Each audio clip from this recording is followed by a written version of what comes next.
cristianismo não é uma religião. Você sabia? Categorizam o cristianismo como mais uma religião. Mas o cristianismo é diferente de todas as religiões. Por quê? Porque todas as religiões são baseadas em dogmas, em ensinos, em frases, em escritos. Todas as religiões são baseadas naquilo que os seus fundadores falaram. Mas o cristianismo não é baseado apenas no que Cristo falou. O cristianismo é baseado em Cristo. O cristianismo é baseado em uma pessoa. É diferente. Uma coisa é você seguir o ensino de alguém. Outra coisa é você seguir o próprio alguém. Essa é a grande diferença. Nós estamos falando de uma pessoa. Nós não estamos falando, irmãos, apenas de filosofia. Nós estamos falando de frases bonitas. Deixa eu te dizer, Jesus não foi um revolucionário, como dizem aí. Jesus não foi apenas um mártir. Jesus não foi um cara legal. Não se mata caras legais. Você já viu matar um cara legal? Não, Jesus foi gente boa. Jesus foi, um cara politicamente correto. Foi não. Jesus veio para contradizer. Jesus veio para mudar a história. Nós não temos antes e depois de Allan Kardec. Nós não temos antes e depois de Confúcio. Nós não temos o calendário antes e depois de Buda. Mas nós temos o calendário dizendo AC, DC. Antes de Cristo, depois de Cristo. A história foi dividida. A história foi marcada por um homem. E não é um homem qualquer. É o próprio Deus em forma de homem. Queridos, Páscoa fala de morte, mas a Páscoa também fala de ressurreição. A primeira parte da Páscoa é morte, é sangue, é cruz, cravos, coroa de espinhos, chicotadas, cuspidas, zombaria. A primeira parte da Páscoa é sangrenta. Cheiro de sangue, cheiro de morte. A primeira parte da Páscoa, meus irmãos, não é glamourizada. Nós temos uma Páscoa hoje comercial. Nada contra os coelhinhos, chocolates, nada contra o bacalhau. Mas a Páscoa não é isso. A Páscoa não é doce. Só Jesus sabe o preço que Ele pagou na cruz. Só Jesus sabe das angústias que Ele passou na cruz. A pressão. O levar todos os pecados da humanidade, todas as maldições sobre os seus ombros. Só Jesus sabe o Pai virando as costas para não vê-lo. E ele dizendo, Deus meu, Elohim, Elohim, lama sabachthani. Deus meu, por que me desamparaste? O pai não podia olhar para Jesus naquela situação. Pergunte a Jesus como foi a Páscoa. É diferente do que nós temos visto, as pessoas adocicando a Páscoa, glamourizando, comercializando a Páscoa. Mas a Páscoa fala de morte, de dor. A Páscoa fala de um homem corajoso ao ponto de fazer a vontade do Pai. E nessa primeira parte eu quero falar por que a morte de Jesus foi necessária. Por que Jesus teve que ir para a cruz? Por que teve que ser morte de cruz? Não poderia ter sido outro tipo de morte? Por que sangue teve que ser derramado? Por que Jesus? Não poderia ter sido outro? Não poderia ter sido um anjo? E eu quero te dizer, a morte de Jesus foi necessária e tinha que ser morte de cruz, tinha que ser sangue derramado, tinha que ser sangue de um inocente e tinha que ser sangue de alguém puro e sem pecado. Se não fosse dessa forma, não haveria salvação. Quero que você abra comigo ou siga. Primeira coisa que eu quero falar, a morte de Jesus foi necessária porque Jesus satisfez a justiça de Deus. Deus é um Deus justo. Deus é um Deus justo. Ele não faz as coisas aleatoriamente. Deus não faz as coisas como ele, hoje eu quero desse jeito, amanhã eu quero diferente, depois eu faço de outra forma. Não. Deus é um Deus justo, Ele criou as suas leis justas e amorosas. A justiça de Deus tinha que ser satisfeita. E em Levítico capítulo 17, abra aí comigo. Levítico 17, verso 11, porque a vida está na carne. Desculpem, porque a vida da carne está no sangue. Eu vos tenho dado sobre o altar para fazer expiação. Deus disse, eu estou dando sangue para fazer expiação pela vossa alma, para pagar os preços dos seus pecados. Porquanto é o sangue que fará expiação em virtude da vida. Diga, é o sangue que faz o perdão acontecer em minha vida. Então, a Páscoa foi necessária, a morte de Jesus foi necessária, porque sangue tinha que ser derramado. Não podia ser uma morte sem sangue, porque Deus tinha dito em Levítico que sem derramamento de sangue, e o escritor aos Hebreus, veja aí, Hebreus 9, 22, repetindo Levítico, com efeito, quase todas as coisas, segundo a lei, se purificam com sangue, e sem derramamento de sangue não há remissão de pecados. Então a Páscoa fala de morte com sangue, porque era o sangue que iria cobrir o altar e trazer a expiação, trazer o perdão. A cruz foi o altar onde Jesus foi entregue. A cruz foi o altar de Deus. Tinha que ser alguém substituindo. Abra comigo em Deuteronômio 21. Vamos ver os versos 22 e 23. Se alguém houver pecado, passível da pena de morte, e tiver sido morto, e o pendurares num madeiro. Então a lei já estava prevendo a morte de cruz. Verso 23, e o seu cadáver não permanecerá no madeiro durante a noite, mas certamente o enterrarás no mesmo dia, porquanto, preste atenção nessa frase de Moisés, é o Senhor falando através de Moisés, porquanto o que for pendurado no madeiro é maldito de Deus. A morte de cruz foi colocada como uma morte de maldição. Jesus teve que se tornar maldito em nosso lugar. Jesus teve que se tornar pecado em nosso lugar, porque a lei estava dizendo isso. Em 2 Coríntios 5, 21, diz, aquele que não conheceu o pecado, ele o fez pecado ele o fez pecado por nós, para que nele fôssemos feitos justiça de Deus. Então, meus queridos, Jesus teve que ir como cordeiro, mudo, para a cruz, porque a justiça de Deus tinha que ser satisfeita. Deus havia determinado na sua lei que a morte tinha que ser com sangue. Para que houvesse perdão de pecados, tinha que ser com sangue. Tinha que ser na cruz. E tinha que ser de alguém inocente. E só podia ser um ser humano morrendo por outro ser humano. Então, todas as vezes que eu e você lembrarmos da Páscoa, nós temos que lembrar que Jesus estava ali cumprindo, satisfazendo a justiça de Deus.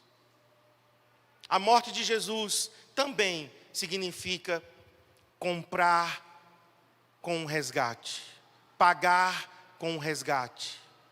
Veja o que Paulo diz em Efésios 1, verso 7.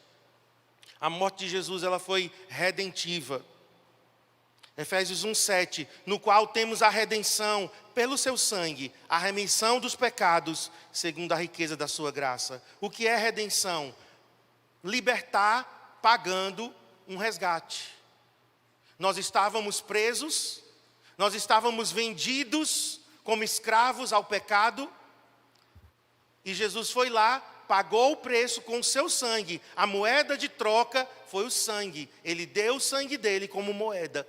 E então nos resgatou.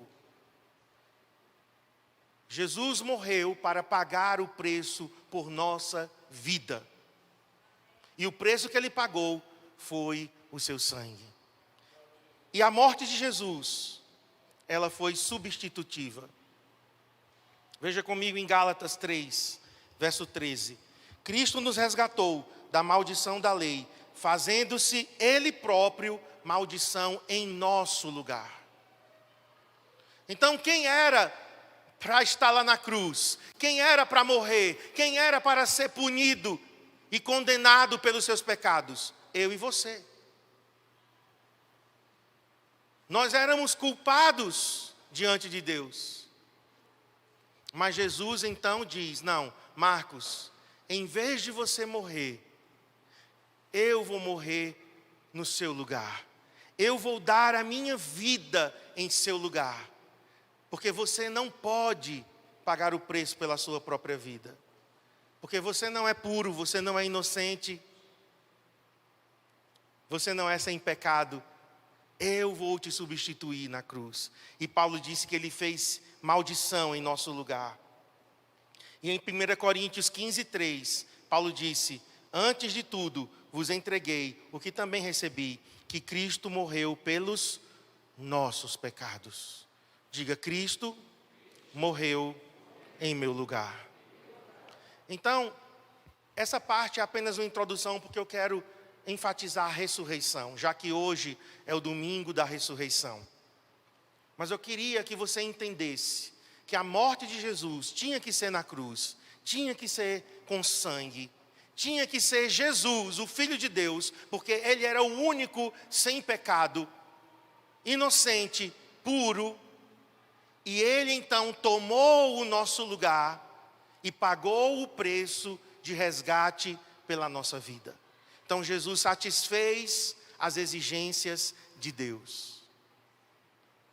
Deus havia dito que seria daquela forma e Jesus veio e satisfez. Então a morte de Jesus é a primeira parte da Páscoa. Mas hoje, nós estamos aqui nesse domingo. E sabe por que nós estamos num domingo congregando? Por que a gente congrega no domingo? Por que a gente cultua o Senhor no domingo? Por quê? Quem sabe? Porque Jesus ressuscitou quando? No domingo. Jesus ressuscitou no domingo. Os primeiros cristãos reuniam cedinho da manhã num domingo. Os nossos irmãos reuniam nas catacumbas de Roma, nos subterrâneos, escondidos para não morrerem. Eles eram perseguidos, então eles tinham que cultuar escondidos. E era cedinho da manhã de domingo, porque era o costume. Porque Jesus tinha ressuscitado na madrugada do domingo. Então o fato de nós estarmos aqui hoje, cultuando num domingo, é porque Jesus ressuscitou. Amém? Queridos, se Jesus não ressuscitasse, primeiro, nossa fé seria inútil. Vamos ler comigo 1 Coríntios. Abra aí, 1 Coríntios 15. 1 Coríntios 15. Vamos ler. Do 12 ao 19. Do 12 ao 18, desculpem. Ao 19. 12 a 19. Ora, se é corrente pregar-se que Cristo ressuscitou dentre os mortos, como, pois, afirmam alguns dentre vós que não há ressurreição dos mortos?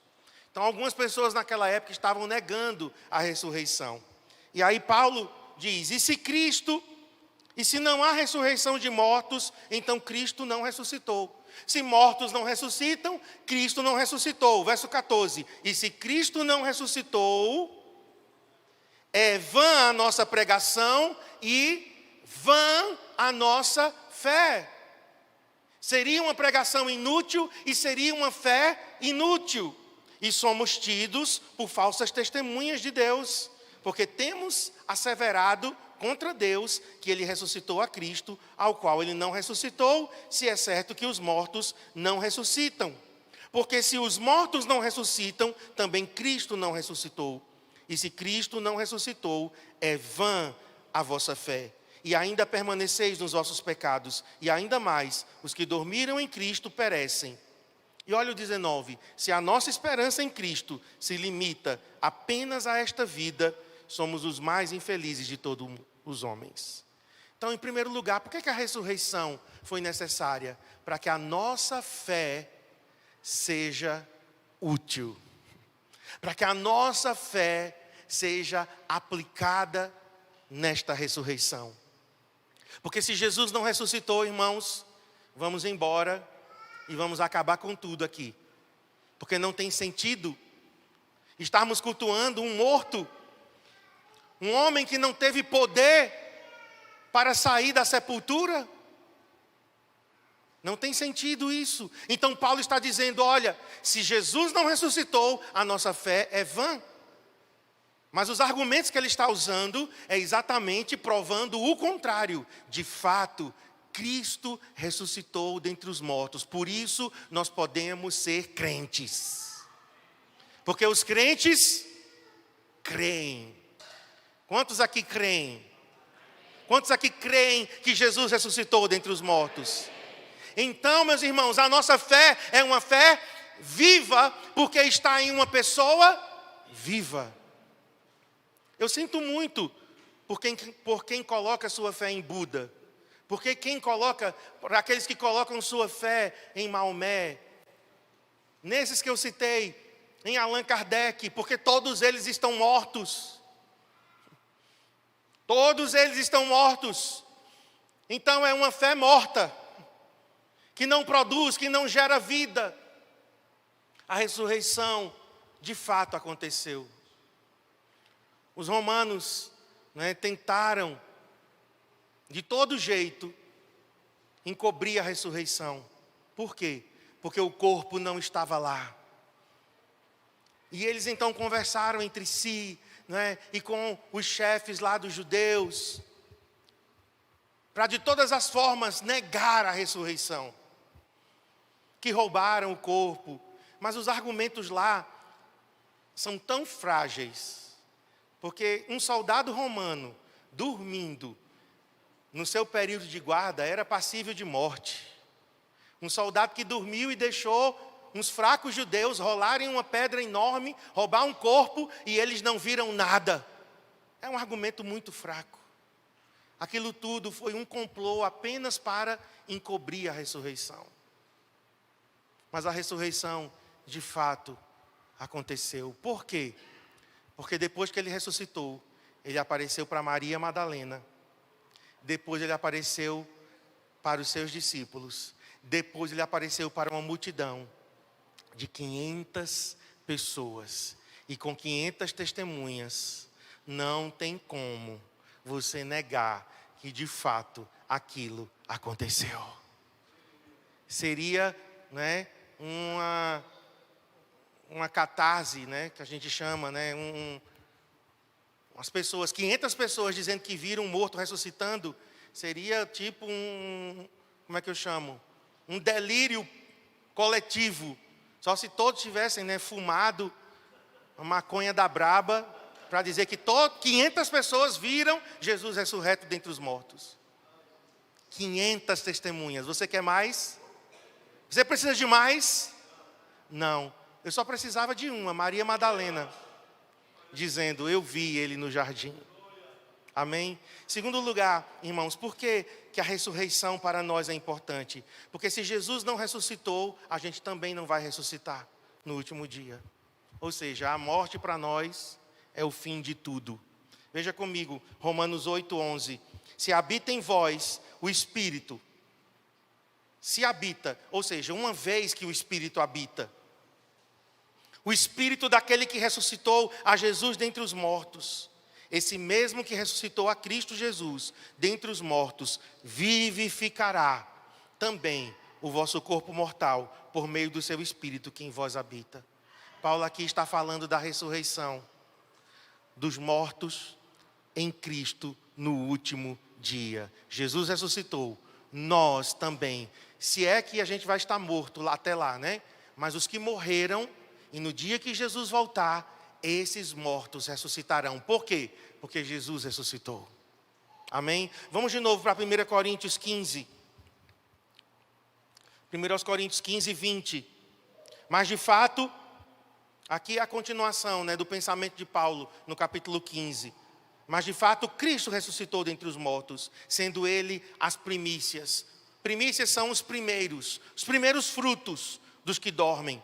Visto que a morte veio por um homem, veio por Adão, também por um homem veio a ressurreição dos mortos. Assim como em Adão todos morrem, assim também todos serão vivificados em Cristo. Cada um, porém, por sua própria ordem. Cristo as primícias e depois os que são de Cristo na sua vinda.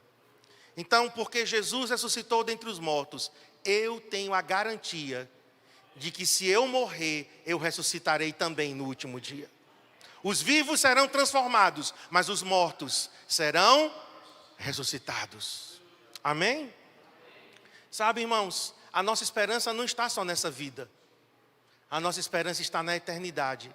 Paulo disse, né, a gente leu aqui, se a nossa vida se resume só a isso, nascer, crescer, reproduzir, comer, dormir, trabalhar e morrer, é uma existência vazia. A nossa esperança está na eternidade.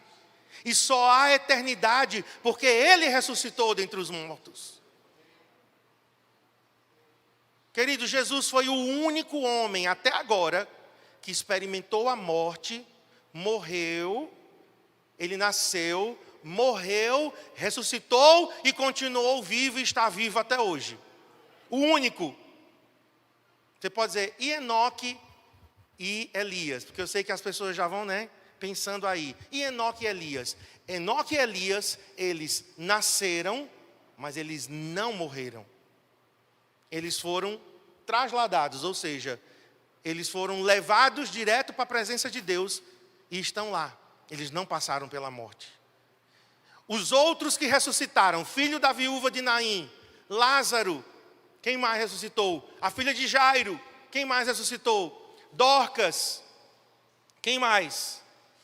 Aqueles santos, né, que diz que os túmulos se abriram em Jerusalém, todos eles ressuscitaram, mas morreram de novo e estão lá, mortos. Jesus é o único. Eutico também foi ressuscitado. E a gente sabe, na história da igreja, até hoje tem milagres de ressurreição. Se você não sabe, né, existem pessoas que ressuscitam, mas todos eles voltam a morrer. Jesus é o único, por isso que Ele é chamado de primícias. O primeiro dentre os mortos. Aquele que nasceu, morreu, ressuscitou e vive para sempre. Amém? Amém?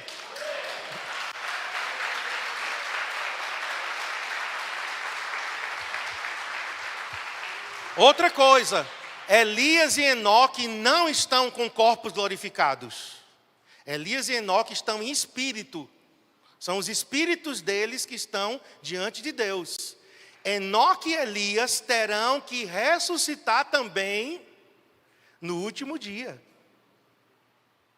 Eles terão que passar pela transformação também de seus corpos e receberão corpos glorificados. Porque o único que tem corpo glorificado até o presente momento, só existe um, que é Jesus, 100% Deus, 100% homem. Amém? Então, qual é a minha esperança e a tua? Ele ressuscitou, eu vou ressuscitar também. Ou os vivos serão transformados num abrir e fechar de olhos. Na verdade, Elias e Enoque, eles não vão ressuscitar, né? Porque não morreram corporalmente. Eles vão ser transformados, eles vão receber corpo glorificado. Agora, por último, né, e aqui eu quero, né, que a gente ore sobre isso, porque eu creio que essa é a verdade de hoje para nós. Se Jesus não ressuscitasse, Ele não teria vencido a morte e o diabo. E se ele não venceu a morte e o diabo, a gente também não teria poder para vencer a morte, o diabo, a carne e o mundo e o pecado. Nós seríamos crentes fracassados. Não teríamos vitória sobre nada. Por que nós temos vitória sobre o diabo, o pecado, o mundo e a carne? Por que nós podemos andar em vitória hoje? Porque Jesus venceu. O primeiro Adão falhou, o segundo Adão veio e não falhou. E nós estamos agora não mais no primeiro Adão, nós estamos no segundo Adão, que é Jesus. Então abra comigo aí em Hebreus 2,14. Nós vamos encerrar com essas referências agora. Hebreus 2,14. Visto, pois, que os filhos têm participação comum de carne e sangue, destes também ele igualmente participou. Os filhos que nascem, gerados por nós, eu e Cristiane, geramos Adriel e Abner, eles têm participação no nosso DNA. Aqui o que o escritor aos Hebreus está dizendo é que em Cristo, destes também ele igualmente participou para que por sua morte destruísse aquele que tem o poder da morte, a saber, o diabo. Quantos filhos de Deus temos aqui? Então, como filho, você tem o DNA de Deus em você. E o DNA de Deus em você é o mesmo DNA espiritual de Jesus. E Jesus na cruz venceu a morte e o diabo. Então agora nós temos a natureza divina através do Espírito Santo habitando em nós. Nós somos templos do Espírito Santo. Amém? Amém? Agora veja, 1 Pedro 4, abra aí comigo. 1 Pedro 4, 1 e 2. Ora, tendo Cristo sofrido na carne, ele veio na carne, ele veio em corpo físico, porque alguns também querem negar isso, né? Eles querem dizer que aquele corpo que Jesus tinha não era um corpo físico, mas aqui Pedro está dizendo, ele sofreu na carne, armai-vos também, vós do mesmo pensamento, pois aquele que sofreu na carne deixou o pecado, para que, no tempo que vos resta na carne, já não vivais de acordo com as paixões dos homens, segundo a vontade de Deus. Então Jesus viveu na carne e venceu. O que é que Pedro está dizendo? Nós também podemos viver nesse corpo físico e vencer. Não há desculpas, irmãos. Ah, a carne é fraca. Isso é desculpa para crente. Desculpa. Desculpa apenas. Ah, a carne é fraca. E por que você não diz o resto do versículo? Mas o espírito é forte. Tem gente que só pega a primeira parte, o que lhe convém, né? Não, a carne é fraca. Já para dizer assim, eu posso pecar. Não, Pedro está dizendo, Jesus venceu no corpo físico. Jesus venceu na carne para que nós vençamos também. E o último texto é Gálatas 6, 14. Mas longe de mim esteja gloriar-me, senão na cruz de nosso Senhor Jesus Cristo. E olha a frase de Paulo, pela qual, através da cruz, o mundo está morto. O mundo está crucificado para mim e eu para o mundo. Olhe para mim. Um crente que ainda ama o pecado, ama o mundo, é um crente que não se apropriou do sacrifício de Jesus na cruz. Talvez nem seja crente. Ama o mundo, ama o pecado. Como é que pode? O mundo foi vencido na cruz. E o mundo é esse sistema.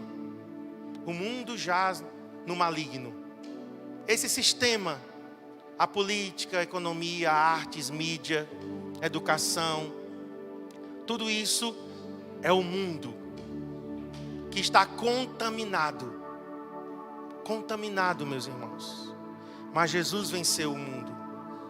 Lá na cruz ele venceu, diga comigo, o diabo, a morte, a carne, o pecado e o mundo. A vitória de Jesus sobre essas 5 coisas, nós podemos também ter vitória. Amém? Quem tem certeza que o Espírito Santo habita em você? Então, se o mesmo Espírito, e nós vamos orar agora, se o mesmo Espírito que levantou Jesus dentre os mortos habita em mim e em você, nós temos o poder do Espírito também para vencer o pecado, a morte, a carne, o mundo e o diabo. Amém. Vamos ficar em pé, vamos orar. A ressurreição, em certo sentido, a ressurreição,